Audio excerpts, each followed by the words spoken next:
Maritime Matters is brought to you live by Bahamas Maritime Connection. What is maritime? Maritime, simply put, relates to navigation or commerce on the high seas.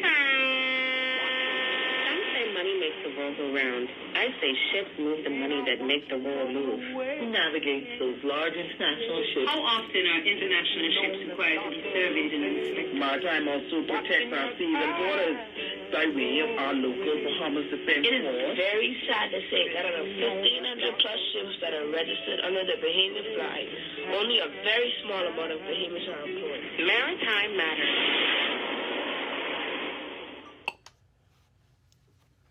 Pleasant good evening, ladies and gentlemen, and welcome to Maritime Matters. Whether you're listening via radio wave or 97.5 FM, via an internet FM radio app, or via Cable Bahamas channel 951, or even BTC Flow channel 606, we appreciate you and we humbly welcome you to our show. We now encourage you to check out our YouTube page, Maritime Matters Bahamas.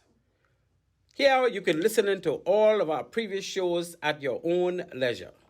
So feel free to hit us up on YouTube, Maritime Matters Bahamas. Pleasant good evening. I am Captain Glenn Bain. This is show number 21. Our show tonight centers around one of the greatest Bahamian veteran ship captains of all times. We will engage discussions on navigation, then and now. Listen in on how this stellar captain circumnavigated the waters of Florida, the Bahamas, and the wider Caribbean. He even engaged navigation on a ship all the way from China to Nassau. So hold on to your course, folks, and join us on this engaging and informative Maritime Matters discussion. Our sponsors for tonight's show are One-on-One Pharmacy. You know the deal on them. You want good treatment when you need medication? Check out my little cousin Shantia McBride and her lovely team on One-on-One Pharmacy. Fill your subscription at the store or send your refills via the online site, oneononepharmacy.com, all lowercase, all one word. The two locations are East Street South on Charles Sanders Highway. When you walk in the door, you will be treated with royalty, utmost appreciation. Say hello to my good cousin Stephanie Cooper, all the way from Royal Avenue. And of course, let them know Maritime Matters sent you. And we are also sponsored by BMC, that's us, Bahamas Maritime Connection. Yeah, we provide a full slate of ISPS maritime security services. You need your port sorted out, you want to receive international ships, we do the training, we do the assessments, the plans, the audits, we do the full 9 yards. That's Bahamas Maritime Connection Limited.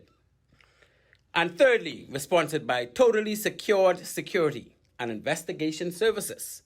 All the way down in 8 Mile Rock, Grand Bahama, people.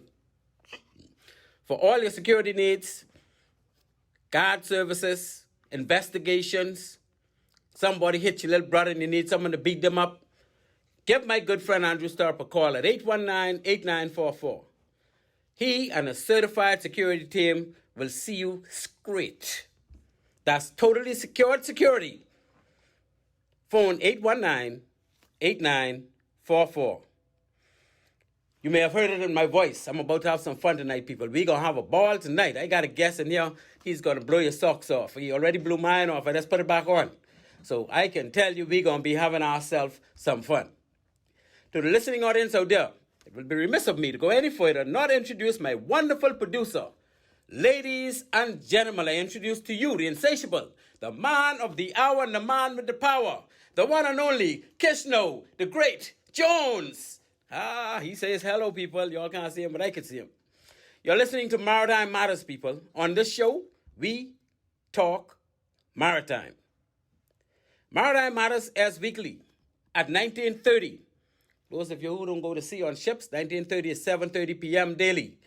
But we do it once a week, every Tuesday night, here on Love 97 FM. The purpose of our show is to highlight persons that made significant contributions to the maritime in the Bahamas and to sensitize Bahamians, particularly young Bahamians, of opportunities in the maritime sector. We got some ways to go with that, but we're going to get that right. Halfway through the show, people, we will open the phone lines. The number to call will be 326-8255. Again, that number would be 326-8255. And in addition to my great guest tonight, we will highlight, as usual, our standing maritime heroes. Starting with Senior Commander Amos Roll from the HMBS Flamingo, the champion skipper. When the Flamingo was bombed by the Cubans, he did it all. He's the man. Leadership at his best. Port Controller Extraordinaire, Mr. Leon Flowers, the man of all times. Anybody know Mr. Flowers know he was the man with no-nonsense attitude, and he got the job done. Sloop sailing pioneer, the one and only, legendary Captain Raleigh Gray. And we got our Olympic sailing champions. You know, that's the only medals we ever got in any maritime event at the Olympics. And it ain't easy to get no medal in the Olympics, don't get me wrong. But the gold medal was got by Sir Derwin Knowles and Cecil Cook. So they are our 5 standouts in maritime. They are my heroes. They should be your heroes because they are heroes of this country in maritime. What do we have in current maritime matters? We still have the invasion of Ukraine by the Russians dominating the maritime fields. I told you that Russia's next target is going to be the northeastern city of Kharkiv. They already got the Donbass region and almost the entire eastern section. They're going to keep moving inch by inch, west by west. You know, they're going to be breaking up the place. Unfortunately, that's what it boils down to. Sometimes you wonder, why don't Ukraine just surrender so the place don't get broke up? Because Russia's not going to leave it alone. Russia's going to take over Ukraine eventually. And when it's all said and done, they'll have who they want in power to run Ukraine. They don't want to own it. They don't want to own it. They only want to make sure whoever running it ain't going against them as far as allowing the NATO and the EU to be coming on their border by coming into Ukraine with all those big-time weapons.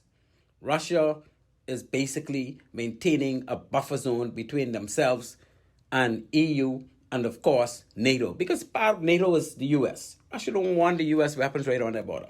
That's what it's all about, people.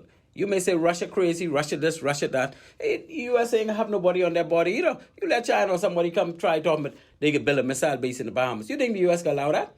I can tell you that ain't gonna happen. So this is all Russia's doing. They protecting their buffer.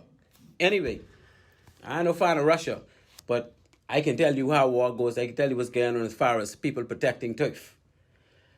Russia has weaponized supply chains for leveraging in negotiations. As we said last week, they've stopped movements in the Black Sea. You're not gonna be coming in and out of Mariupol or any port that Russia don't want you coming. And in addition to that, Ukraine has mines as well, all over the place in the Black Sea. So even the Russians got to be careful how they move and to de-rig those mines. I understand it's going to be like 6 to 8 months. It's going to be a long time before all those mines are moved out of the way for vessels to safely move through the Black Sea to get into the Mediterranean Sea, to get elsewhere in the world. So we could forget that. Ukraine's grain. Ukraine has a lot of grain and all those silos. They have millions of tons of grain just sitting, waiting to be shipped, but, you know, they can't control it no more because Russia already took over that eastern border where all those silos and ports are. And, of course, Russia got to be careful. But, again, the Black Sea's full of mines. Nobody's going to be in and out of there no time soon. Coal supply. Ukraine, again, is big in coal. Coal that a lot of countries use to supply fuel, to supply light, electricity. A lot of countries still use coal for that purpose, and a lot of them depended on coal from Ukraine and Russia. And that's been halted. I mean, fuel price going up because, coal even ain't available no more. And then Russia is holding on to some noble gases, some neon that Japan uses in order to build microchips for computers and appliances and anything that has a a board. You know, we always say, oh, they need to change the board gone. But the microchips in those boards are built from neon. Russia is a big supplier to Japan on neon, so Japan is now catching that, even trying to make things. So we see how the entire chain is interrupted by this one little, it ain't a war, people. It's just an occupation, an invasion. Russia's invading Ukraine so that they can have their way with Ukraine. Once that is done, Ukraine will return back to its normal self, except whoever's in power is going to be who Russia wants in power. And that's the crux of it. Now, what else in maritime? We got the Genting Hong Kong, the company that owned Crystal Cruises. The ships were sold, people. We know that they were arrested in February, the beginning of February, by the Supreme Court by way of the Admiralty Marshal. Yeah, well, those months have passed. The court has, the ships have been put out to auction, and they were sold. And they sold for some good money. The Crystal Symphony, which was 26 years old. And that's a small ship, only 51,000 gross tons. In the scale of cruise ships, that's a tiny ship. Not even as big as the Fantasy and Ecstasy and them would used to come here from about 40 years ago. So we're talking about a 26-year-old ship. They thought it was going for $20 million. That's what the appraisal value was, $20 million. What it gone for? Not much, $25 million. It went higher than the appraised value. And then they had the second one, the Crystal Serenity. That one was a little larger, 68,000 gross tons. That's almost the Fantasy. Well, the Fantasy in them was 70,000. So yeah, that's about around the Fantasy size. And this one was only 20 years old, eh? So it was a little bigger and a little younger than the Symphony. They estimated the appraised value for that one would have been $37.5 million. Guess what it gone for, people? From 37.5, multiply that by almost 3. $103 million is what it actually gone for in the auction.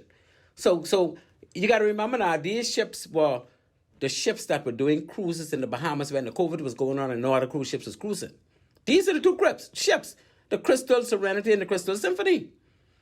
And we know that they refitted those ships and made them high-end, and they was doing big things. But obviously, the company went down because of all the other ships and all the shipyards they bought, and this big ship that they were building, the second largest class of ships in the world, over 200 gross tons. Correction, 200,000 gross tons. And of course, that ship is still in the slip, still ain't sold, still ain't finished. It's only about 80% finished. They almost had it sold the other day, but that didn't happen. Anyway, we finished with Genting Hong Kong, no longer in the Bahamas. Those ships have sailed. I think they're still coming back to touch bases with the port to do one or two things. But for the most part, they no longer belong to the courts. The court is no longer responsible. They are sold. They have new owners. And we don't know what they could do. We'll have to find out as time goes on. Another thing in the news is the Disney Wish. The Disney Wish is the newest Disney ship and the largest one ever built. The maiden arrival to Port Canaveral happened just yesterday morning. After a brief stop, of course, at a key in the Bahamas, Castaway Key. So when she crossed the Atlantic, because she was built in Germany, she crossed the Atlantic, and the first place she stopped to in the Atlantic, on the other side of the Atlantic, was the Bahamas, Castaway Key. Well, of course, she owned the key. So she didn't have any guests on board because it was just a positioning voyage, as they call it. So her maiden voyage is set for 14th of July. And of course, that's going to be, again, cruising in the Bahamas. She's going to take over from the Disney Dream. The Disney Dream will be relocated from Cape Canaveral. They're going to send her to Miami. Initially, she's going to do some trips out of Miami. In the Bahamas, too. She's still going to be coming to the Bahamas. And next year, 2023, she'll be relocated to Europe, where she'll be doing cruises in Europe only. That ship, the new ship, the Disney Wish, carries over 4,000 passengers and over 1,500, over 1,500 crew members. So altogether, they have over 5,500 people on that one ship. That's what it's designed to do. I have to apologize to my good friend Marlon Johnson. I was on Marlon's show on Thursday, and I was telling Marlon that these ships carry 30,000 people. It's really 3,000 people, Marlon. I see why you're looking at me like I was crazy. You should have told me. I would have get it. But it's really over 3,000 is what the average cruise ship. And this particular ship carry 4,000 passengers. And then another 1,500 crew. So, yeah, I take that back. I don't know what got on to me that night to say thousands, 30 instead of 3. But it's really about 3,000 per ship. And that's where we at, people. The U.S. Coast Guard now has a female in charge. We have history in the making. The U.S. Coast Guard is a large entity, people. It's the largest Coast Guard in the world as far as artillery and ships and all the rest of that. And on Wednesday, the 1st of July, Admiral Linda Fagan took over the helm of the U.S. Coast Guard as Commandant. She took over from Admiral Carl Schultz. He was holding it for a while. Now we have a female in charge overall of the U.S. Coast Guard, the first time ever in history. She was commissioned as an officer in 1985. That means I was commissioned before her. But I never make it to Admiral. Well, I'm out of the game, eh? At which time the U.S. Coast Guard Academy had only 8% females. Today, they have a whopping 40% females in the officers in training at the U.S. Coast Guard in Connecticut, the Coast Guard Academy in Connecticut. It used to be 8%, now it's 40% female. They're almost neck and neck with the guys, eh? Guys are 60%, they 40%. The U.S. Marine Corps, on the other hand, has only 21% females. I say only, but you know the whole U.S. Marine Corps, all the people who train are now to be officers in there, you know what it is for 2 out of every 10 people to be females? That's a big thing. One time ago, West Point got 24% females in training at any one time. That's the average. 24. So a quarter of every officer training now, you know, it's hard to get in West Point because West Point is the best of the best, eh? You're not going to go to West Point clowning, or you got to do a lot just to make it in West Point. So for female to get in, as a matter of fact, I have 1/4 of the people in West Point females. Man, that'd make me shame. I don't even know if I could make West Point. Anyway, I wouldn't put myself down. I would make West Point in flying colors. The Air Force has 28% females in officer training. Air Force, they're going to be pilots. 28% of the people in training now to be pilots in the Air Force are females. And the Navy, very similar. The people who are going to be running those ships, who are going to be officer of watch and eventually be executive officers and captains, 28%, more than a quarter, are female that are in training now for the Navy. So, as this month held the Women in Maritime Day, they had a day this month, they call it Women in Maritime. They did big things for women. We see that in the U.S. Armed Forces, big things are happening for women as well. Not to mention that we saw the Chief of Defense Staff in Jamaica, Rear Admiral Antoinette Bims Gorman. She took the helm in Jamaica Armed Forces earlier this year. So big things are happening for women. I think she was the first one, not only in the Caribbean, but, you know, for military force. Now, the Coast Guard ain't quite military. Coast Guard is semi-military, right? But for military force, I think she was one of the first rear admirals, female-wise, to actually take over as chief of staff or the person in charge of the entire military. So, hats up, hats out again, hands up, hats out to Antoinette Wimses Gorman. I met her on a few occasions doing some training back in the day, and she's a very, very nice person. Are we getting any closer to female taking over the helms of the RBDF? Or even the Royal Bahamas Police Force? Defense Force or Police Force? Any females? We got some females close to the top. But are we seriously considering, the question also asks, are we seriously considering having a female prime minister? But you know, the show is maritime, people. Let's stick to the RBDF. We're talking maritime. You're listening to Maritime Matters. At this point, we move to our first break, and when we return, we will engage tonight's most special guest. So please, stay tuned. Our friendly staff is ready to serve you. Visit us today for all your prescription and over-the-counter needs at our East Street South or Charles Sanders Highway locations. We're open Monday through Saturday from 8 a.m. to 8 p.m. and from 9 to 4 on Sundays. In a rush? Send your refill scripts online at oneononepharmacy.com or ask about our convenient pickup service. One-on-One Pharmacy, providing personal health care with people at heart.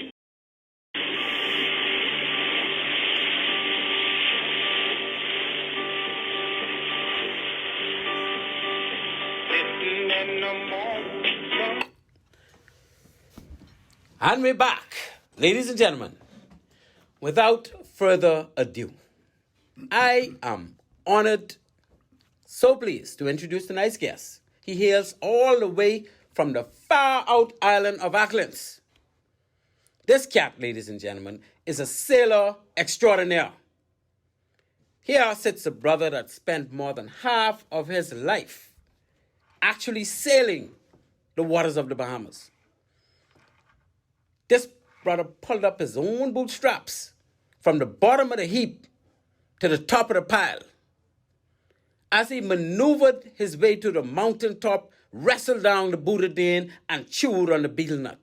So brace yourself for quite an interesting and most informative maritime discussion. Ladies and gentlemen, I present to you a friend from way back in the day, the great Captain Vemal Black. Good evening, Captain Black, and welcome to Maritime Matters, sir. Good evening. Come closer to the mic if you wish. Yes. Good evening, Campaign. I told him that you're from Auckland. Yes, it is. But maybe you could give us a little bit about who you was around you while you grew up, your brothers and sisters, your mom, your parents, anybody you want to just make mention of how you grew up on island? Well, my father, he was a captain as well. Okay, so you basically, you ain't spend much time on land even when you was growing up? I never wake on the land at 9 to 5. Never. Okay, wow. So about how old you was when you started to go to sea? Well, if you... In a waking capacity, like as a capacity. crew or... Well... Or just to sail with your daddy? Because obviously if you're on a boat with him, you could be waking. Yeah, well, I started sailed... Yeah, well, I sailed with him, really. Right. And about, let's see, 60... In the 60s. Yeah. So before you was like a teenager. You wasn't already an adult when you started. I was pretty young then. I was young. Pretty young. Yeah. Wow. And you used to sail in which areas? Between Nassau and Well, Auckland? at the time we used to sail between Nassau and Auckland, Okay. Crooked Island. And why so you chose maritime because basically your father was into that and that was basically the world for you. Right. And then being young guys around home, that's all we do is boat. Oh, so the guys home, everybody like go fishing and stuff in the small boats and go everywhere. Wow. Everything was boat. No roads, so you have to use boat. That's another thing. Back in those days, you didn't have no roads. You talking about what, the 50s and 60s? 50s, 60s, and Even the 40s? Yeah. No roads. So you had to walk everywhere. Everywhere, or ride a horse, Wow. or ride a donkey, or whatever, if you have one.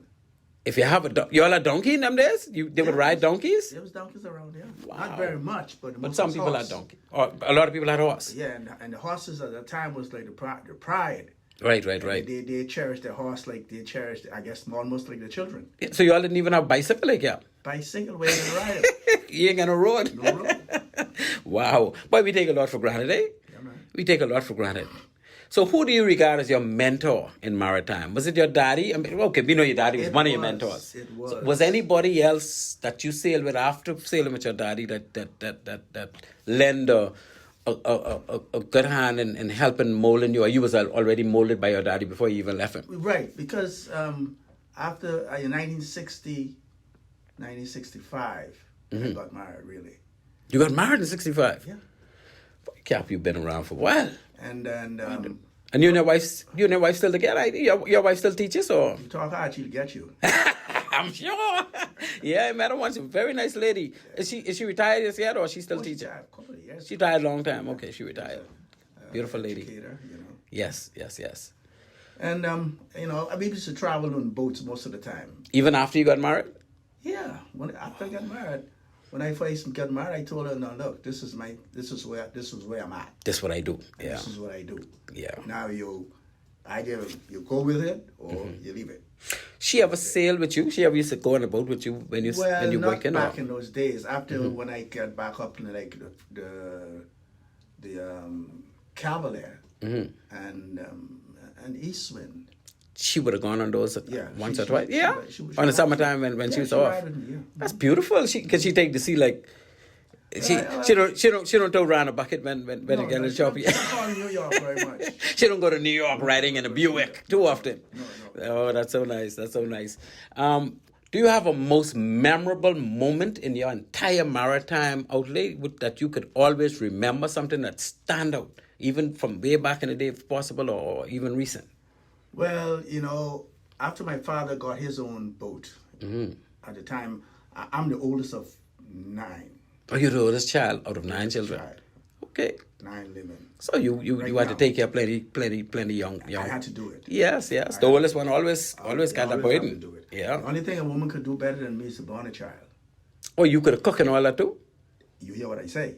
Boy, Cap, I can't cook. That's one thing I never learned. anything. I could wash dishes though. I could do all I could heat up food. I was a master on heating up food. I do all that, man. All of that. That's excellent, man. So, but most people on the island in those You days, have to. You have no they other choice. came up basically, especially men. Yeah, Most men from the island could cook. Oh, yeah. Oh yeah, but especially things like boiled fish and stew fish and they'll Johnny kill you. cake. And, They'll kill yeah, you. that's seafood. Yeah, man. Oh, them men will mash up the seafood. And, back in the days when we were small boys, we go into fishing and go into out on the beaches and fishing, and just say you didn't have breakfast before you leave home. Yeah, One of the first fish you catch, we dig a hole in the sand for the heat. and put the fish in that and cover it up and put fire in that. Oh yeah, and that wake. Wake, I'm still here. That's excellent, man. That's why you're so strong. So, Because yeah. Cap, you were sailing for how long? You were sailing for a long time.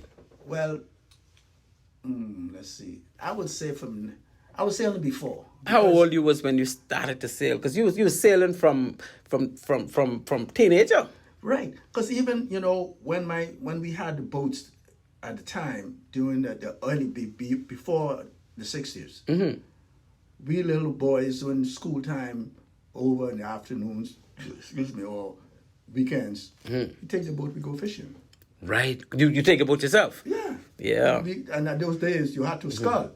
So who were there any other like captains coming from your childhood area like you, or you like the only one who went out to do commercial ships? Well, it wasn't much from my home. I had 2 cousins. Okay. 2 cousins. They were commercial captains too? Yeah. Okay. Willard Moss and David Moss. Okay, But David okay. Moss is still here. He's He's still alive. Yeah, he Okay, owns beautiful. the old banana boat Yeah? right up there. He'd be there every day. Oh, my mother used to work there when it was really a banana boat. She used to work there and get off 3 o'clock in the morning. I always remember that. And Willard, he got killed Oh, in- God bless her soul. in Miami. Okay. But the 3 you all kind of grew up around. We grew up together. Okay, We have grown beautiful. together. And so what was your first boat that you was the captain of? Well, the first boat I captain of was my father boat named the Windward Trader. Oh, so your father wasn't on the boat? He allowed, or he had more than one This boat? when it really starts. Okay. I always be the engineer and partially Right. captain. You okay? you know. So you used to be in the engine room too. Oh yeah, I do all that. So you all had boat with engine back in them days. Yeah, in the 60s, from the 60s, come on, Donna. Mm-hmm. The first boat we had was the ACL. Right. And Donna threw that up on the beach. Donna was a hurricane. Hurricane, Donna. Oh, I never hear about Donna. Well, yeah, that's a powerful. She was terrible, eh? That passed over Spring Point, Acklands, Huh. 120 miles an hour. What? Oh, so you all got a good brand of that because you all got around this We ocean. spend the whole night Mm. in the bushes Wow. with just a little boat sail or a little canvas over here. We sleep in water. In the water because you ain't had no choice. No other choice. Everybody's house was Well, break the down. houses, our father's house didn't go anywhere, but they wasn't taking no chances. Right. Because You have to where we secure. are is right on the beach. Right. And it's a low land. Uh-huh. Then we have a creek. Water on one side, and then we have the Atlantic on the other side. That ocean, yeah. The ocean, the You other got banks of the ocean. So That's right. when the two of them meet, Oh yeah. that's it. Well, if a hurricane is coming off the Atlantic, that's it. a big bang. Yeah, man. That's a big bang. So Okay. as I said, I worked with him, and then was another old gentleman by the name of Samuel Delaveau. Okay, Samuel. He's from Auckland also. He's from Auckland. Maybe he could not read, but in a sense he could have. Right. He was not that good. But brother, you could not beat him. If he says something for Captain Bain. Yeah, that's for Captain Bain. And brother, wherever that is, he will find it. Wow. It's amazing. And he knows his compass. He knows the route and everything.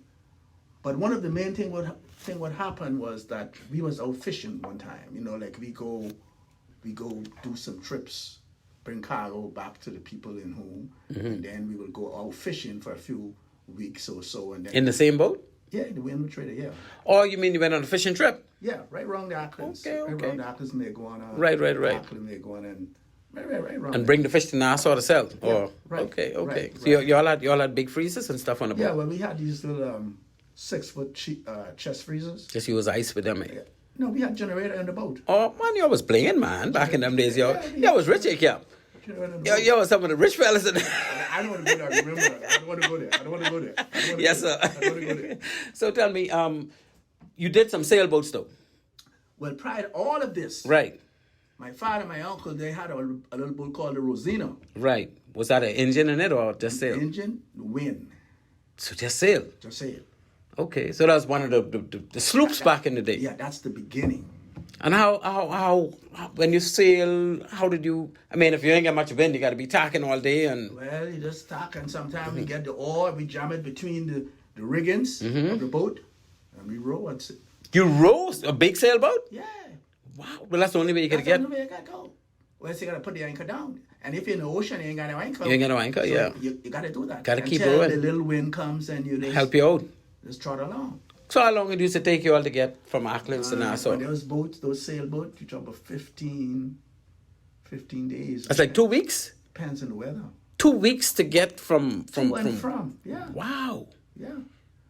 You used to be able to see all the time just in the boat, sculling and sailing and hoping to get some wind? These people don't understand this thing. Let me tell you something.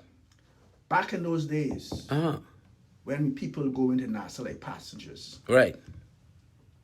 every passenger has to bring their own food. You bring a little grits or a little whatever. And then we use that to go till we get to Nassau or back to the island.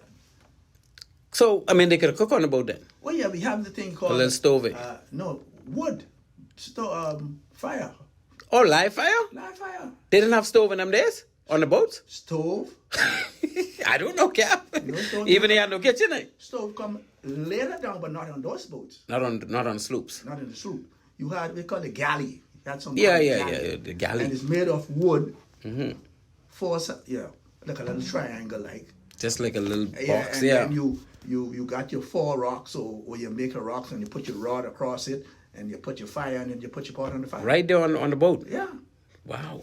Boy, you all had it rough. I tell you. Thank God for engines, eh? right. And new designs. Right. So, wow. Okay, for many years you have been taking vessels into Florida. You know, what is the procedure like to enter the U.S. ports on a commercial ship yesterday as compared to today? Oh, it's a vast difference. What was it like back in the day? Well, back in the you day- taught me about today, because you know you was the Yeah. one who gave me the rundown how to carry boats into the States when we was on the flyer. Right. Well, back in the day, you know, like when I used to run my cousin boat back and forth from Miami to Turks and Caicos. Wow, that's a long trip. A short trip. My trip from China to here was over 35 days. But that's an exceptional trip. Right. Yeah. But like I was saying, oh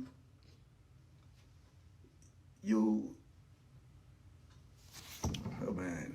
Wow. So when you going into the U.S. with crew, Right. how do you clear them when you reach? But back in the day, I mean, I know what you do now. You have an agent over there, Uh-huh. and they give you, what I should say, they give you the forms Right. that you should the processing. process. Yeah. Uh-huh. And then when you get to port, They will come and take the form, and they will go to the immigration, the custom, and every border Okay. control or whatever, and have that done. Who, the agent does that or The you? agent does that. Okay. Well, they do it now still today. Yeah, I know But it agents. wasn't as tight But today, the authorities come on the vessel. on the ship. But back then, they wasn't coming on this. You take the stuff to them. Well, let us come. Oh, they used to come on the ship down, as well? Yeah, they come down to the ship. Okay. They come down And to the ship. what type of things we used to trade back then? I mean, was it?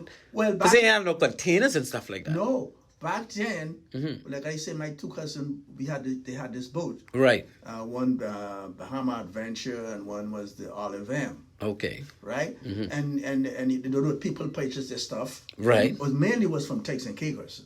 Right, because he was going between Turks and Caicos and Miami. Right. So was Turks and Caicos that big compared to other Bahama islands? I mean, Well, Turks and Caicos. because that was like Grand Turk, not Provo though. Provo wasn't doing Provo nothing was there. very, very small then. Right, so this Grand Turk and South Caicos and them. was the big thing. Right, Grand Turk was right. the big thing. Right. And then you have South Caicos.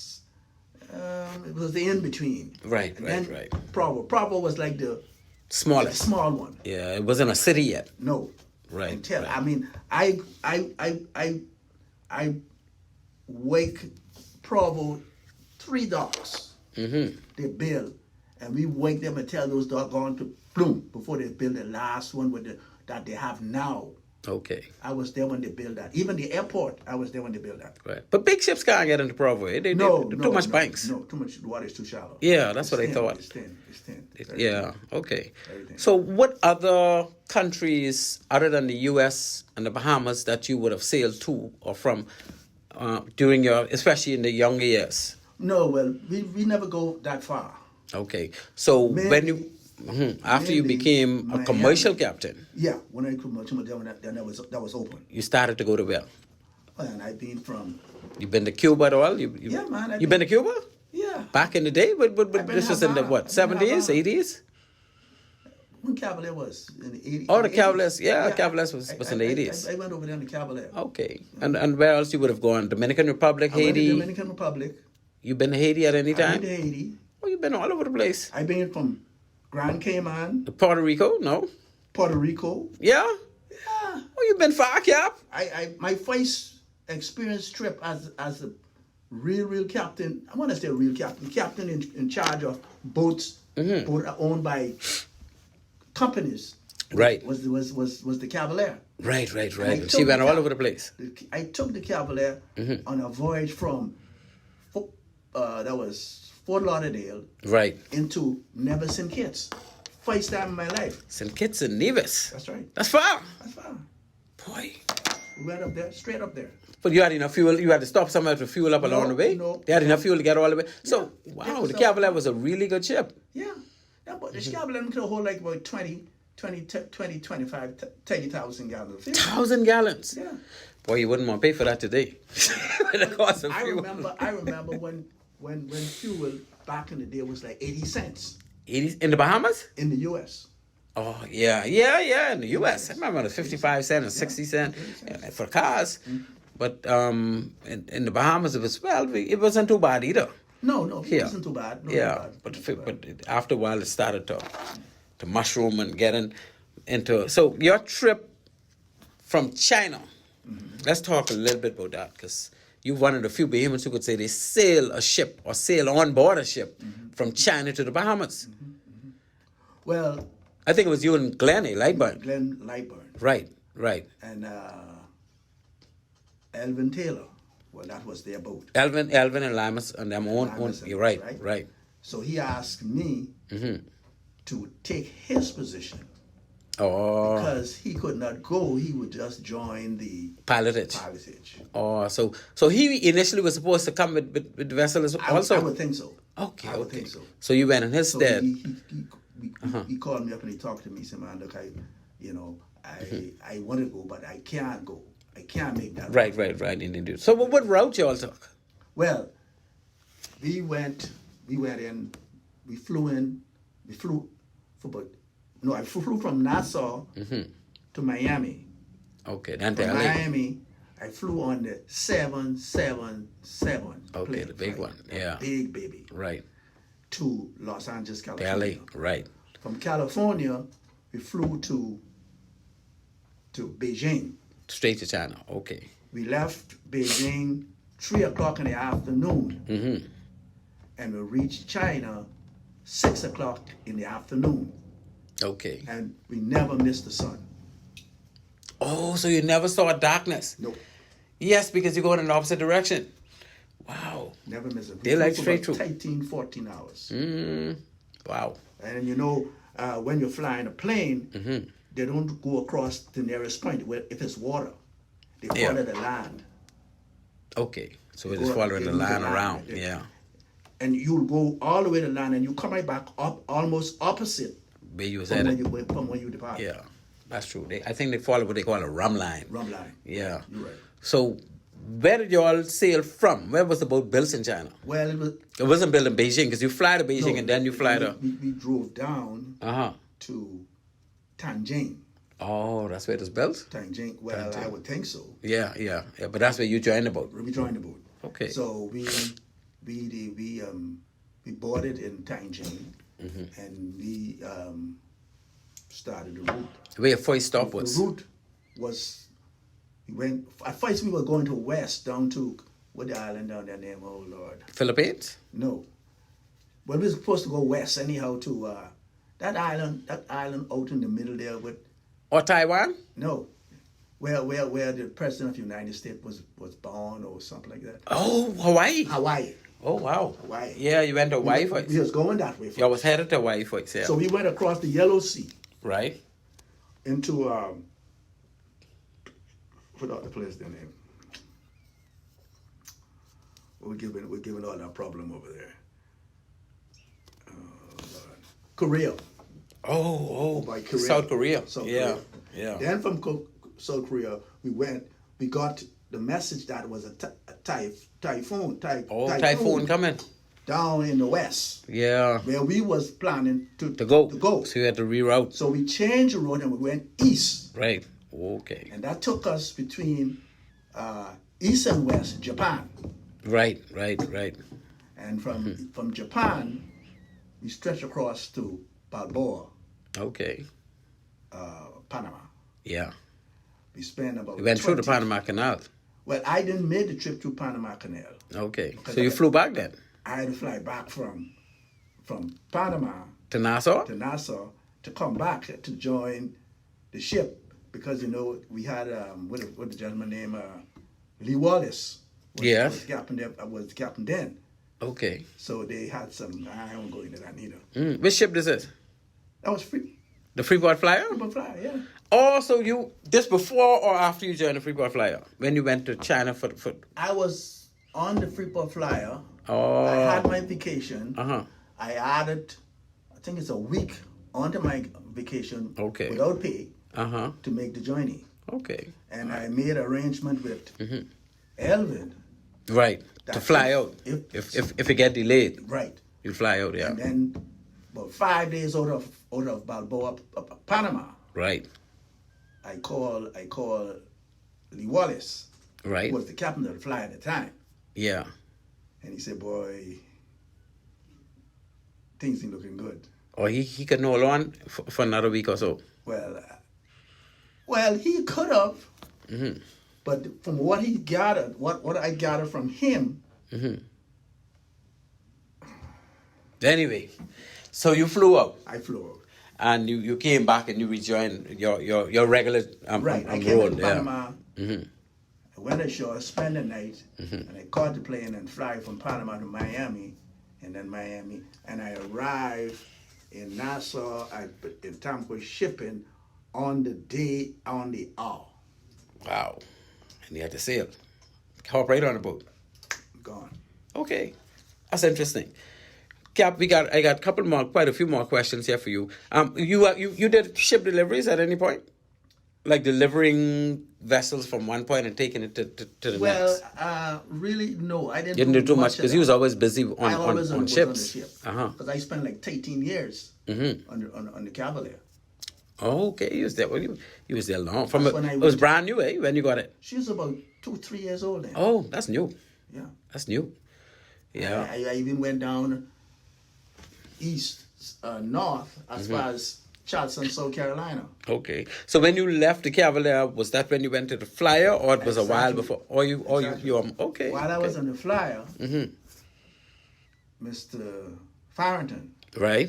he saw Yeah, he needed a captain. and he needed, so he came to the boat one day and he said to me, he said, I like the way you Handle do it. yourself, yeah. Said I can get me a boat. Cap, I go open these lines because I know some people want to call in and ask you some questions. But before I open the lines, I just want them to understand. Yeah, open the lines. I just want them to understand that I am sitting in front of a legend. I am sitting in front of somebody who knows the waters inside out, who knows how to handle ships inside out, and somebody who, although you sound like you're in your 20s or 30s, Yeah, I'm way up there. how old you could be this year? My next birthday, Yeah. July 13 will make me 79. That's in about 3 weeks. You'll be 79. 79. My goodness, Cap. And look at you looking like you're 30. How you manage that, man? Somebody tell me the sea life does that. It helps. Well, I can believe it in a way. Yeah, because you ain't look nowhere near no 79, 80. Because most of the things we do is always natural. Yes. Air say always that. be natural. Yeah. Most of the time we when we crossing the banks and we meet them fellas up there, we exchange chicken and stuff. Yeah, give them some meat for some seafood. We eat real stuff. Yeah. Okay, so the lines are now open, people. You can reach us at 326-8255. If you have a question for Captain Black, I got a lot of questions left for him. I just want to give you guys a chance to chime in. Because, the show is, what? You believe it or not, we only got 40 more minutes. Wow. I tell you, this time is fly, man. So we'll see how it go, Cap, and we'll keep going. Yeah. So you were selected to captain the Freeport Flyer, which was a former tropical ship. shipping. I think it was Tropic Day. Yeah, right. It was Tropic Day and it was bought by some local Bahamians. Right. And you were selected based on your past experience, based on the fact that you were respected by people on the waterfront and ship owners and alike, and the fact that you held and maintained an 800-ton home trade master's license. Now, that master's license, that 800-ton license, you would have gotten that, in the 70s maybe? In the 80s. Doing Freeport Flyer when No, I mean when you initially got the 800-ton license, because they were giving them out from like 78, 79, up until like 88. I think for 10 years. I was up in the first group. Yeah, so you got it from back then, and that's what basically you was using Right, to do your because home trade voyages on. When we started going back to school, they said they didn't have to worry about me because the things were that they wanted to test to say what to do. I already did it. Yeah, the thing is, this thing came around called STCW 95. Right, I never forgot the STCW 95. So even if you had a license, and when you got the home trade license, back then, you didn't even need no license to run ships. Not right, no. So when the home trade came around, they said anybody who could captain boats, we basically give them a home trade, we grandfather them in a home trade. Exactly. But in 95, they changed it. They said you can have your home trade. As a matter of fact, I remember they wanted to take that home trade from some people. And I told them, no, these people certified. Tell me what else, this when I was working at the BMA. Right. I said, tell me what else these people need to do in order to solidify, keep their license current or valid. And they gave me a list of things. So you had to do the advanced firefighting, the radar observer, Yes, I did. what's that one? GMDSS. right. You so you had to do a bunch of courses. Well, I went to the base right here. Yes, to do the SCCW basic safety training. Then Right. I went to the U.S. Right. To do the advanced firefighting and the radar observer and the GMDSS and all the rest of them. Yeah. So that's basically what you had to do. But I don't recall, I know you did it, but I don't recall anybody else who had that home trade license. going off to do those courses just to maintain it. Well, you see, most of these guys, the sailors at the time, they want to stay in just in the compact area. So they wasn't really going in and out of the States no more. They don't want to go to Miami. They don't want to go to Jamaica. They don't want to go. Anytime you move over to Bahamas, Right. that's not their thing. Okay. They want to stay home. They want to stay there. All right, But just within the waters of the For Bahamas. me, sky is the limit. Yeah, you're never scared. I know. No, Because when you joined the Freeport Flyer, you was in the States. Yes. You was up in Jacksonville area. Fernandina Beach. Fernandina Beach. That's north of Jackson. that's between Jacksonville and Georgia. And Georgia. That's like the last port. Last spot up there. Yeah, Right. because you took me up there when I was going to hold a ship for you at one point. You took me to Fernandina Beach. I didn't even know what it was. When I got there and I saw the route to get in and all the rest of that good stuff.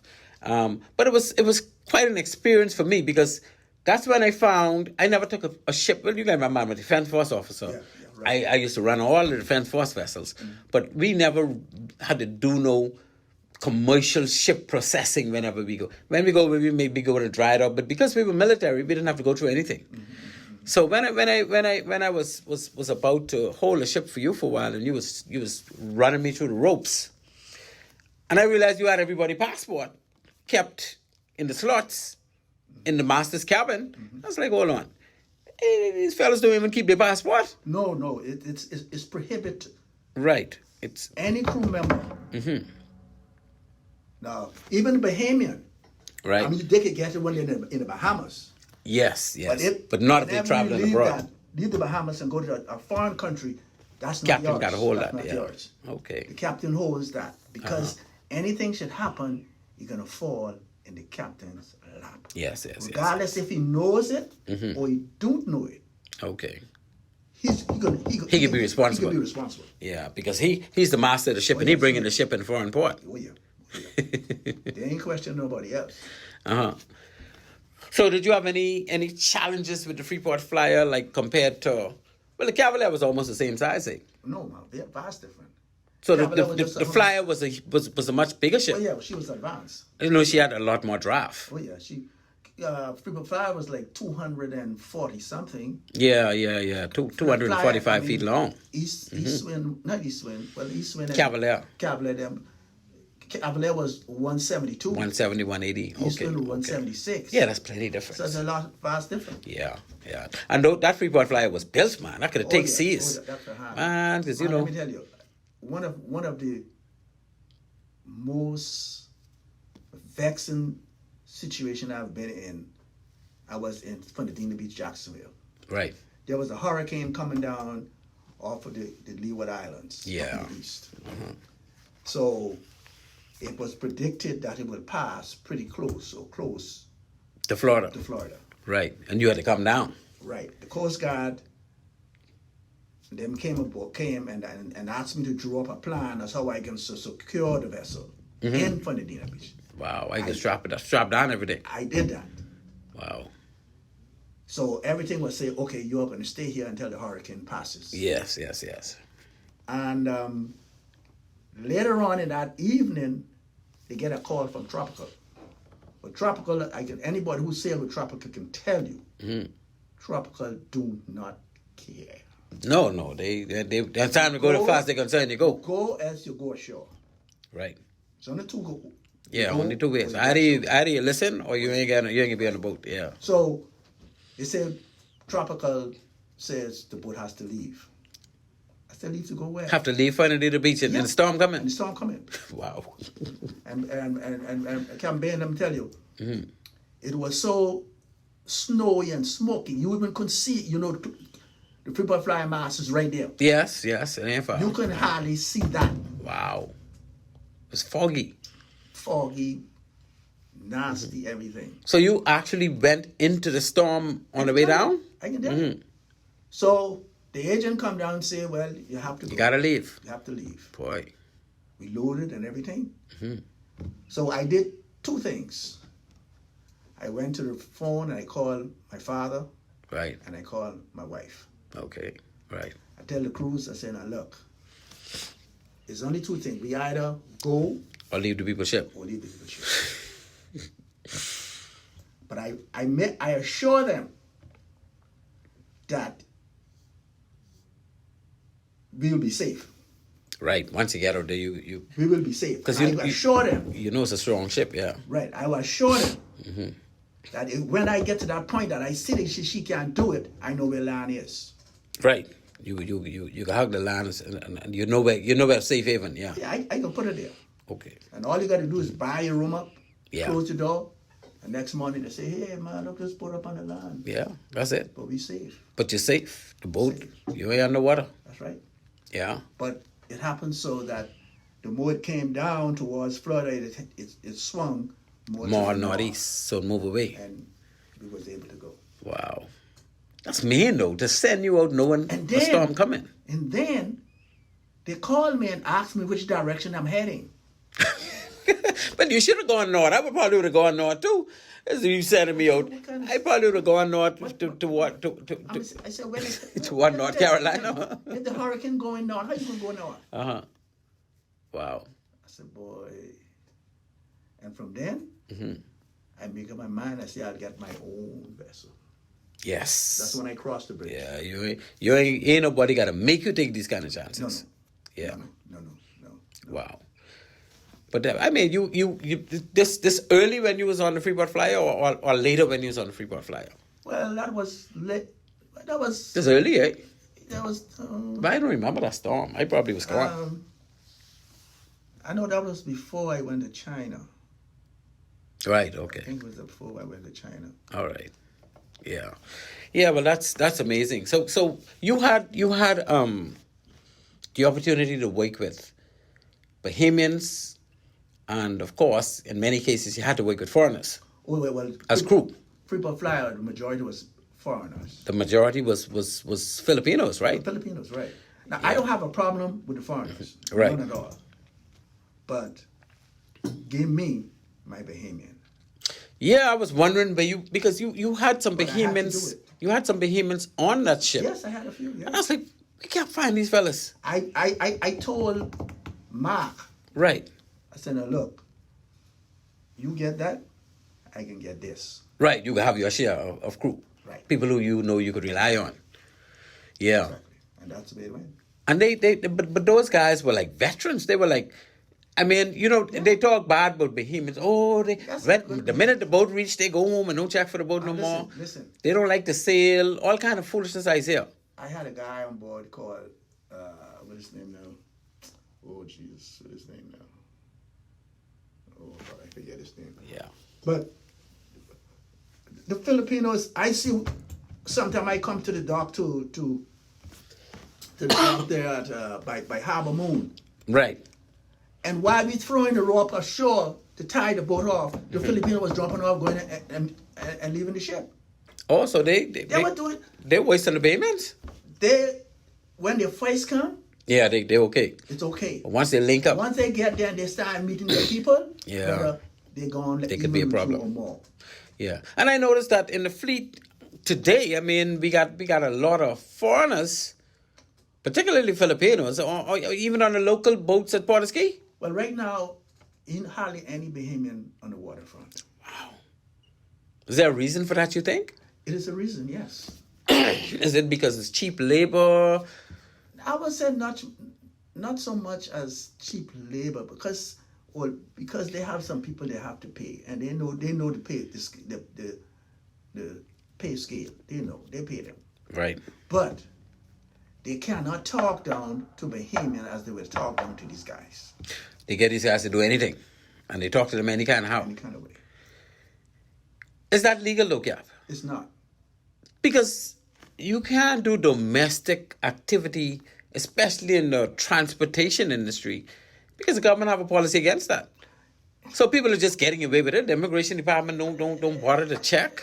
Mr. Captain Ben, I the real story that I don't want to go into that. I don't want to. Okay, we ain't gonna go into that, Cap. Let's leave that one right there. Yeah.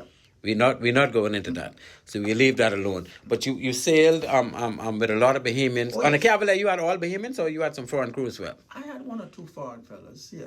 Mainly engineers, eh? Yeah, some engineers. See, one of the problems is with our engineers and chief mates and stuff and captains and stuff like that. They got a lot of guys are very good. Yeah. Right now today. But they ain't got no certification. They don't have the papers. Oh, yeah. And that papers is very expensive, as you know. Yeah. But we got a lot of young people coming up now who getting certified and can't hardly find ships. Well, that's ratings and officers. Right. But you see the guys who go away to Canada and the different other places and do school and they get to know what it is to be a AB, a OS, right, a mate or cap, whatever. And they go on big ships. They go on big ships. But when they come back, they ain't gonna go to the Portuguese dock to look for no job like that. Because the standards ain't the same. Yeah, it's difficult. It's difficult to fit into something like that. And but the foreigners do it. I mean, the foreigners been on big ships and then they come and they go to Portuguese and they. But you gotta remember now how the dollars work. Well, that's true. That's true. Yeah, the money to them is a lot more.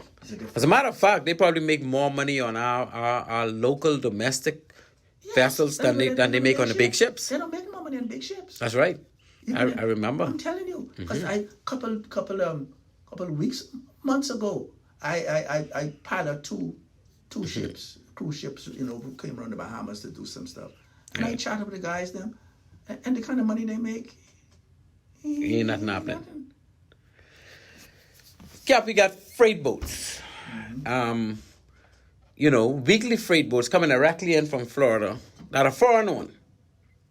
And we could call some names, but we ain't gonna call them names, right? We know they are. Yeah. Do you think Bahamian vessels could replace them? Yes, we have some Bahamian had vessel right now. Right. Can do it. Because we have we have quite a few Bahamian owned vessels going in and out of Florida all the time. Right now they're still going there. So, but it's for some reason, you see, when you gonna take up a route. Or run a route that's when we call it a route. You can't be telling people you leaving today and you leave next week. Right. You need to be consistent. You have to be consistent. And reliable, yeah. And reliable. And so is that difficult for our people to do?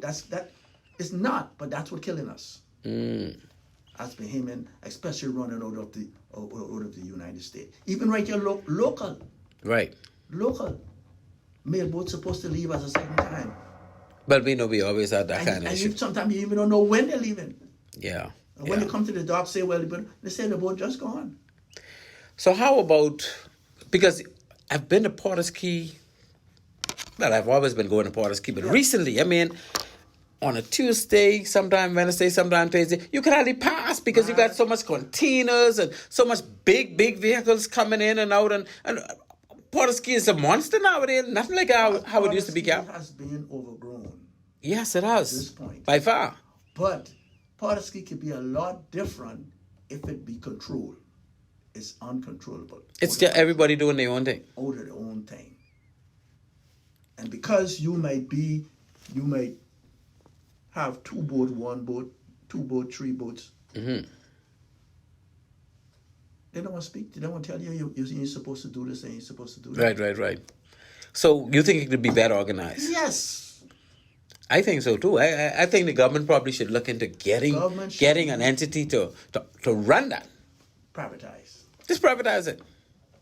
Privatize it. Anybody coming out there in a vehicle got to pay to come out. And if you don't if your containers on that property, you pay daily. That type of thing. Yes.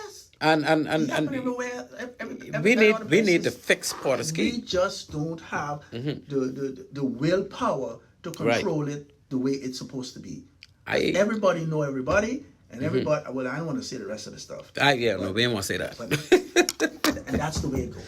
Yeah. It could be done much better than it is. Wow. Much better. Yeah, because you as a user of Portuguese, you as a ship owner of Portuguese, you've seen it all. That's I seen it every day. You've seen from whence it came. Although right now I don't have a boat. Right. You're still out there and you know what's going on. I came from Portuguese dock before I came here. Wow. Every day. I tell you a thing. If right now, although I don't have a boat, and I don't want to use that as Mr. So and so, whatever. Yeah. But if they don't see me pass wrong, they wonder where I am. Wow. And I have seen they went to the extent. Anyhow, I leave that. So you basically go there every day then? Just about every day. Wow. Yeah, but you a waterfront man from way back. Everybody know Captain Black. I watch it go. I don't watch it come.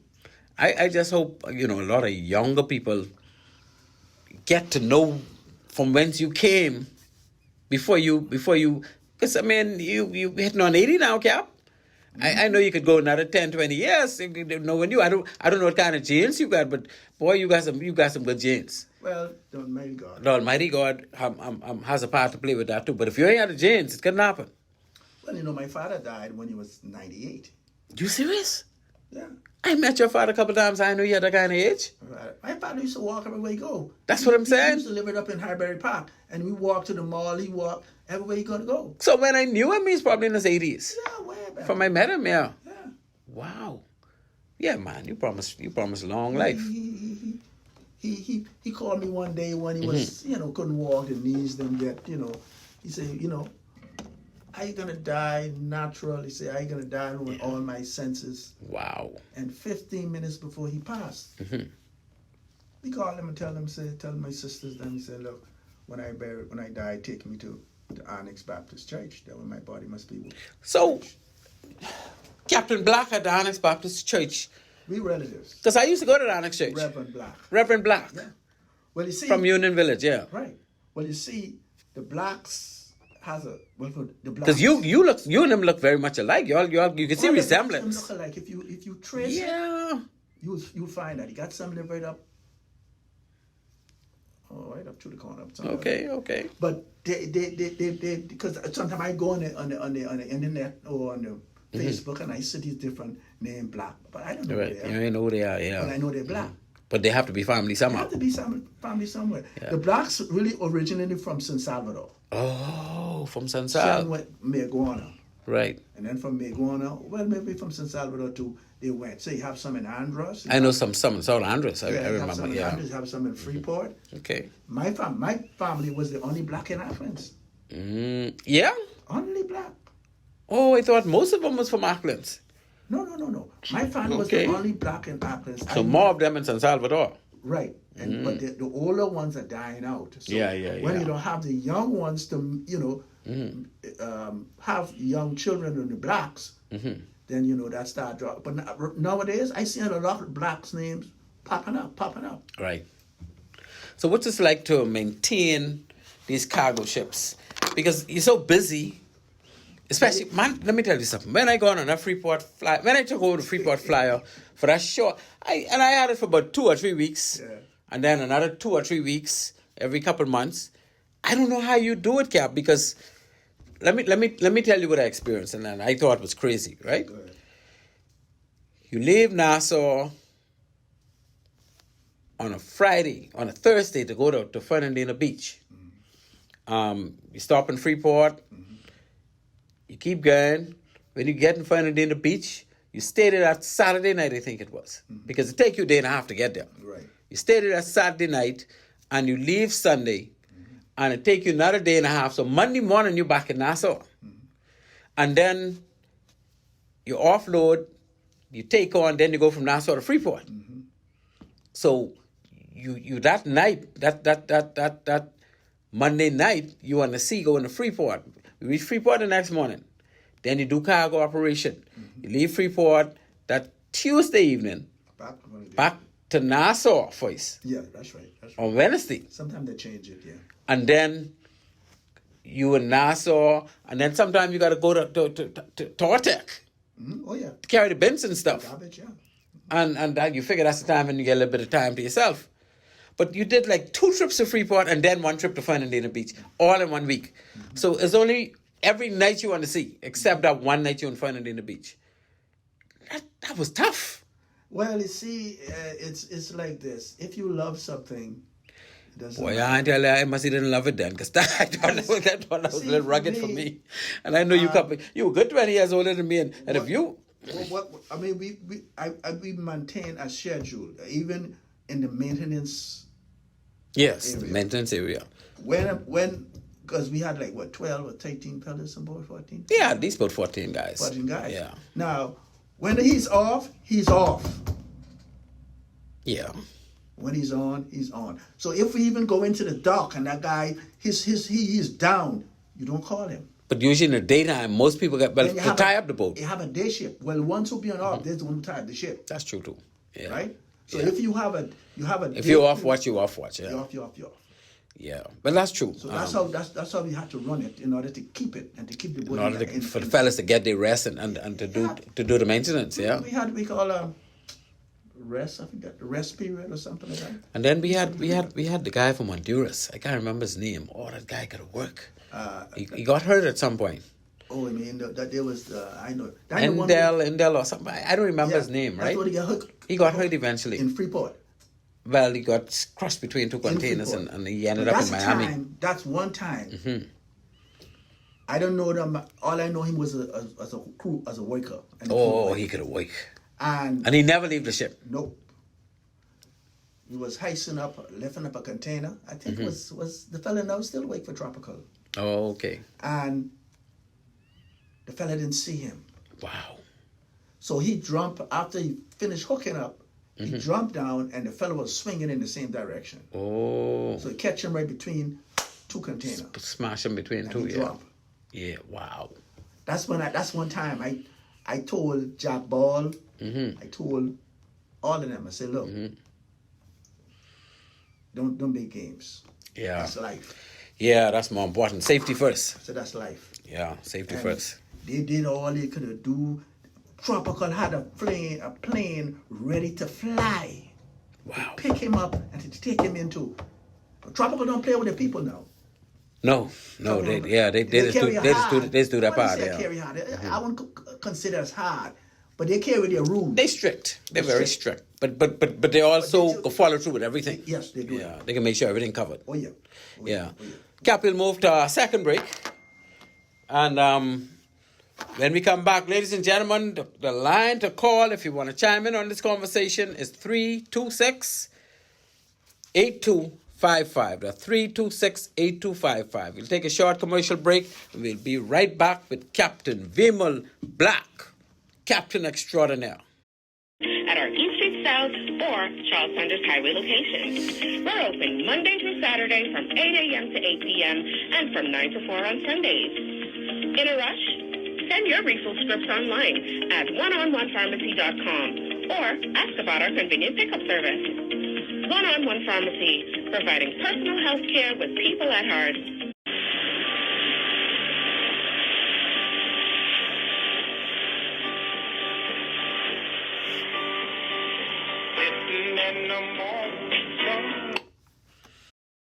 And we are back. Ladies and gentlemen, you are listening to Maritime Matters. My guest tonight, Captain Extraordinaire, one of the best captains the Bahamas would ever see, would ever know. Came from back in sailboat days, worked on one of the very first vessels with engine. He worked on one of the largest ships to ever grace these shores doing home trade. That's the Freeport Flyer. And he did years and years with the Cavalier all over the Caribbean. I have with me Captain Black, extraordinary gentleman. And thank you for joining us on Maritime Matters. We have one call on the line. Let's just see what that caller has to say. Line 3, and then we get line 1. Cap, let me just get this phone call. Good evening, caller. Thank you for calling Maritime Matters. Yes, good afternoon, sir. Good afternoon to you, my friend. Yeah, just a salute to Captain Black. I would just like to say that my dad and one of his comrades, they were seafarers on the Shell tanker. My dad was in the engine room, and his partner was in the navigation room.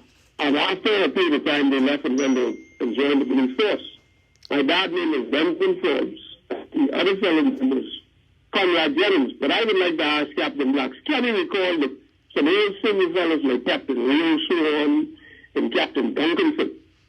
Captain Swan and Captain Duncanson? Correct. Yes. You remember them? Yeah.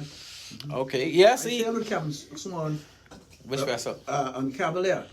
Oh, he was on the Before Cavalier. he took over Cavalier from Captain Evans. Okay. Oh, you told me, yeah, Captain Evans was the Evans first was captain. the vice captain. And then Mr. Then Captain Captain Swan. Swan. So you took over from Captain Swan. Captain Swan. So you and him sailed together for a while. Yeah, but a short time. Okay. So he was where was he from? He was from Texas Island. I think from Grand Turk. Grand Turk. Blue Okay. Hills. No, Blue Hills. From Blue Yeah, Hills. Blue Hills. What we call Florida. Yeah. Yes, caller. Captain Blacks, I wish you well. And, you know, to sit down and have somebody write a book. Yeah, man. These type of captains, because we ain't never know about these things when they gonna leave us. No, they don't always see fair. You know, I sometimes, you know, my dad lives in the States, and, you know, I enjoy, as he reminisce about his days working on the shell tanker at the point in time with Mr. Colby, and it became the president of Shell Bahamas. Captain John. Yeah, I remember Mr. Colby was always running that operation. Yeah, and then he had Conrad Jennings, who was in navigation, and my dad was in the engine room, Benjamin Forbes Sr. Benjamin Forbes, okay. Oh, he's the engineer. Yeah. Beautiful. And when they left Shell Bahamas, they, you know, still young men, and made their contribution to the Royal Bahamas Police Force. Very good, very good. Yeah. Well, thanks for calling. Stay strong. Thank you very much, sir. Thank you. Stay long. Thank you. Yeah, thank you for listening to Maritime Matters, and thank you for calling in, and take care of yourself. Roger. We got another call on the line. Hello, caller. You're on Maritime Matters. Go right ahead. Yes, sir. Good day to my good Captain Black, one of the best captains in the world. Yes, sir. I used to sit on Garden Beach and watch Captain Black sail of a past Garden Day again up in the south there. And I know Captain Black, big time captain. You don't hear from him bracking the boat or running boat ashore, and they don't have no GPS and all these sophisticated, these young fellas come up, they do well all the way to England, and they still making boat bows span and stuff like that. Captain Black did that. But caller, why you trying to mash my corn? Caller, why you trying to mash my corn like that, man? I just one of them fellas who made England, you know. They never come in with a boat bow, look, they stay here. Yes, sir. I see it, Captain Black was well, and they used when they was past, they dressed the captain. You always go to captain when the fellas come around. Yeah, man. They captains with what we call standards. Captains with standards. You would know. Once you captain, it makes you cry to see. You don't know who's the captain when they come out there. I know. Yeah, I see it. It's a sense to see these men would run like that. Nobody knows the captain. When captain walk, people respect captain. These unrespected captain look like, I don't know. Captain, I remember Captain Victor Lockett, when he come up that boat, that captain after. What? Man. Captain Black. Yes, I can find your phone. What's that? I can find Captain Black phone. That's my good buddy. Yeah, you got to find him, man, and let him know you appreciate him. And I told him he already got a lot of respect all over the waterfront. So you know he's one of the captains of substance. So thank you for calling. Daddy was better than him. Yes, Daddy might have been better than him, but I want you to know that he was hard. Like you say, ain't much ships can get. He's going to keep you safe. He's going to get you. He's going to get the ship where it need to go, get the cargo where it need to go, and he's going to have the crew ticket. But one of the, I think Marcus must be better than all of them. Well, we have a lot of people who is better than the rest. No, I got Marcus must be the fix Marcus Moxie? I fix the generator, fix the engine, and get you from Long Island to Nassau in no time. Yeah, but you know, Ragged Island, those guys from Ragged Island were exceptional as well. I sailed with some of those Ragged Island captains. And then go to London. And then my granddaddy was one of the best captains ever too. Now, Thomas Aboyne, he wasn't easy. He sailed his own boat. He sailed his own boat, but he used to sail by the stars. The Red Captain, one of the best in the world. Yeah, thank you so much for calling, Captain, and we appreciate that very much. Yes, sir. Yes, company. Yeah, Cap. You know, back in those days, people used to want to know. You don't have to ask who's the captain, because the captain's always sharp, and you can see he's always taking charge of things, making sure things go right. You don't see that today. Well, you know, one trip I went to. That's Jacksonville. Mm-hmm. And a captain came aboard. In those days, I always used with my cock. And then, even before when I get to the Cebu, I always catch a shower, put on the clothes, nice to meet the officers when they come on board. Right. And this pilot, she came aboard, and he do his job. That's a female pilot? No. Oh, a man. Okay. That's found in the beach or it's Jacksonville? It's Jacksonville. Okay. And I just know he do what he had to do, and the next thing I know, I got a letter from him in the mail. Wow.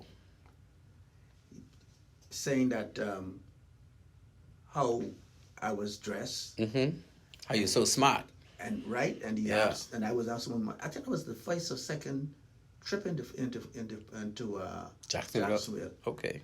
And he said to me, the only thing was missing was that badge, that pilot, the captain badge. Wow. And he sent me one of those. Oh. And I don't know how I get rid of that. You don't have it anymore? I don't have it. Wow. But moving from ship to ship, Yes. And he said that was the only thing was missing. Mm-hmm. And he said I must wear it and wear it with pride. But I could tell you was always sharp. And then you people, it's you, Nigel Davis. Yeah. Nigel Davis, a captain of all times. I mean, he would work for the government. He used to sail the East off all those years, the tugboats, and he sailed mail boats. And right whenever you see him, he still sails. Do it right now. Whenever you see him, he just have standards, man. And same thing with you. And Captain Vernon Ritchie. Ritchie, yeah. That's another one. I used to meet him out to sea when he was on the Andor. The Andor was one of the first vessels with the ports. Yeah. And he and I on the Defense Force boat, and anytime I go to port and I see the Andor, I used to go there, and he always give me a tour of the bridge because he was very equipped. Right. Just like a Freeport flyer. I was surprised you have all them integrated navigation systems. But back in the day, you guys got around without navigation equipment. Well, back in the day, like I said, we had those. We used to call it 6 months of light. I'm not talking about Castle Island, Boyd Rock, Hope Town. Not the big lighthouse. Yeah. Inagua. Yeah, Inagua. San Salvador. San Sal, yeah. Hole in the Wall. Right. I'm not talking about it, but it had these small light in strategic places. Okay. Like Ship Channel and them. And Ship Channel, all of them. Those type of lights. Right. And you don't have no compass whereby you say a compass need to be swung. Or where you gonna swing? You couldn't swing. You ain't got to swing it. A little box compass. When you reach the port to the dock and tie up, you take that compass and put it on your bed. So that's your compass you bring on the ship? Or that's the ship compass? Well, that's a ship compass, but use the captain and maybe use the owner most of the time. You be on the owner, especially small boat like the Windward Trader and them other boats. Right. And them small boats who run. Like you would go on the ship now, you have this big sophisticated compass. Oh, yeah. That's installed. And all that good stuff. You swing it every year. And some got GPS. Swing what? We can swing it. We can swing it. Yeah. We can swing it. But they do it so often, and they have. At that time, I never see it, but I heard my old man talk. But they had this coastal book, tell you what coast you steer to this. Yes. Point Something like the so yachtsman they have guide. something like the yachtsman's guide. Right, and stuff, right. They had it back in them days too. And they know how long it would take to get there. And whenever they see that light, if it's not what they expect it to be, they know then what they have to do make the adjustment, yeah. They make the adjustment. And that's how we used to go. So I hear people talk about, you watch the stars but the Bahamas are so small to do celestial. That's ocean going. That's. But and when you get on the banks, you got to read the bottom. Yeah, you got to watch the depth. If you're in the ocean, it's okay. But once you get on the banks, you could tell basically how because you know how deep the water's supposed to be when you're in a certain area. Certain area. Right. You know what the bottom's supposed to look like. Yeah, we had a old veteran captain named Scotty Monroe in the Defense Force. Yeah, he's one that I know him. And he would have taught us, because we go to England to train and we learn all these equipment and radar and we didn't have GPS then. We had sat nav on one ship. And then if they lose, because when I was coming from Germany, we had one of those. Right. And if you see they run for, let's say, a degree, 60 miles, and they don't pick up a satellite, Yeah. they're out. You can't help you. You have to readjust, And wait for it to come back up. Wait for another program satellite it, to come and up. then go back to it and program it back in there. Then she'll pick up. That's right. But that was before GB. That was the first things that had come around. Yeah. So Cap, our show is ending. I mean, our time is gone. Right. It's now we got like 2 minutes. So let me just hail my sponsors again. One-on-One Pharmacy, my good cousin Chantier, and I got, of course, Bahamas Maritime Connection and Totally Secured Security and Investigation Services. It's my good friend Andrew Storup and his team of qualified security officers, and those are my sponsors, and anybody you want to send a shout out to, you already shout out to the wife, but you can give the wife another shout out. But we got I think the producer will give us about 2 minutes. Yeah, well, I shout out to my wife, my lovely wife, yes, sir. For 57 years. 57 years. And wow. My 4 kids. Yes. 2 boys and 2 girls, great grand. Right, beautiful. So, if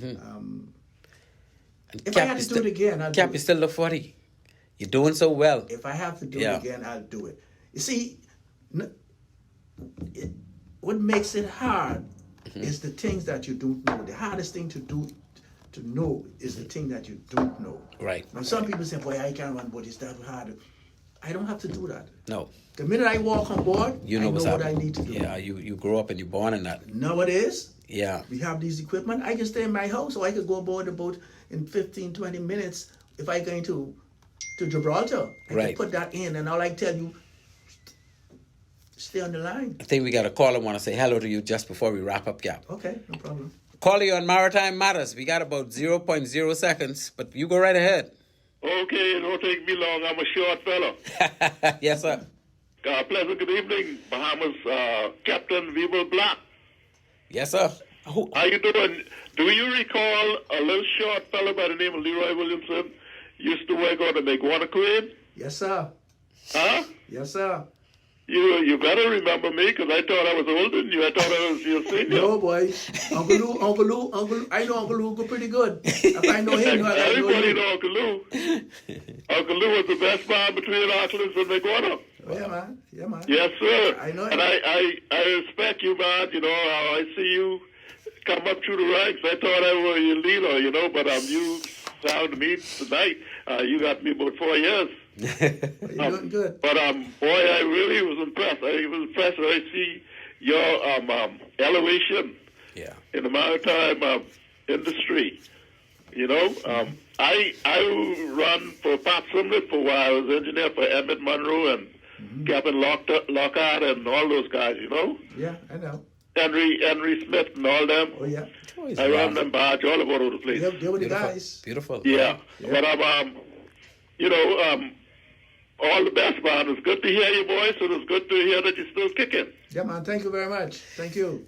Yeah, well, thank you so much for calling, caller, and you're the last one for the night, and thank you very much for getting that in. Just let Thank us you know very where much, you and came I'm from. impressed with you too, sir. You're the show host. Yes, sir. Captain. Relatively young. I knew you sound very knowledgeable and experienced. I appreciate that so much. I learned most of what I learned. I appreciate people like you, man. I'm proud to know that I have persons like you with that kind of qualifications. Thank you, sir. Yes, sir. I Well, know thank him you so quite much. well. God I have know a him blessing quite to well. keep you. Yeah, well, Captain Black, showed me the way. You know, he was the first one to get me on a real big ship. Yeah. Prior to that, I was really just a defense force boat captain. You know, running around the Bahamas and well, of course, you got to know what you're doing to do that.